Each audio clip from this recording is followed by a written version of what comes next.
My name is David Nisley. I'm the lead therapist at DreamLife Recovery. Here at DreamLife, we have an LGBTQIA+ specific program that focuses on the individual needs of members of the community, both substance abuse and mental health. The program focuses on the unique traumas that individuals within our community face within society at times, as well as internal struggles that they are having. Treatment for the community is imperative. Statistically, members of the community are using chemicals at a higher rate than non-members of the community. Statistically, mental health numbers are at a higher rate in the LGBTQIA+ community. Here at DreamLife, one of the aspects of the LGBTQIA+ track is helping individuals work through the coming out process. All members of the community have had their own path coming out and has looked differently, although there are certain areas that are very similar. Part of the coming out process is accepting of oneself and starting to have that identity within the community. Here at DreamLife, we encourage a client to find their place not only within the community at large, but also within the LGBTQIA+ community. We do this by education, we do this by having conversations where they identify as part of the community. We also talk about the emotional and the impact that them identifying their identity within the community will have on their family. One of the most important aspects of our treatment is focusing on the relationship with oneself.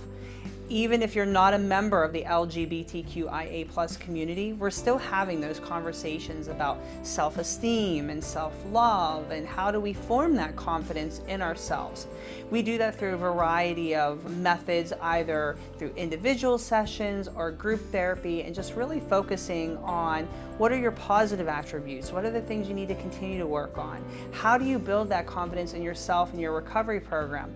Specifically for members of the LGBTQIA+ community, it's educating them on the different identifiers so that they can have a role within the community and they can build that support that they're looking for that sometimes is outside of their family. One of the other areas that we address through treatment is external and internal homophobia.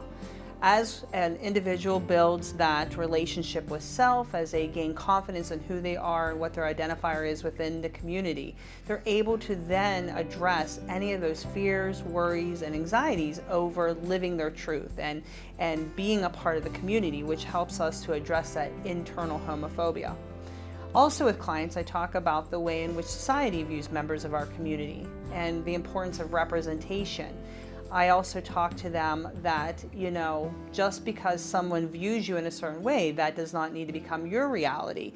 And how do we kind of, confront that? It's by having the confidence in ourselves, by loving ourselves, by having that positive, healthy relationship, which then decreases how much external homophobia affects our lives. At DreamLife, part of our LGBTQIA+ programming, as well as part of welcoming all clients, we have work to create an environment that is welcoming to everyone, whether they're members of the community or not. We want to affirm everyone. However, one of the ways we affirm someone's gender is by asking their pronouns and making sure that we as staff are utilizing every individual's pronouns.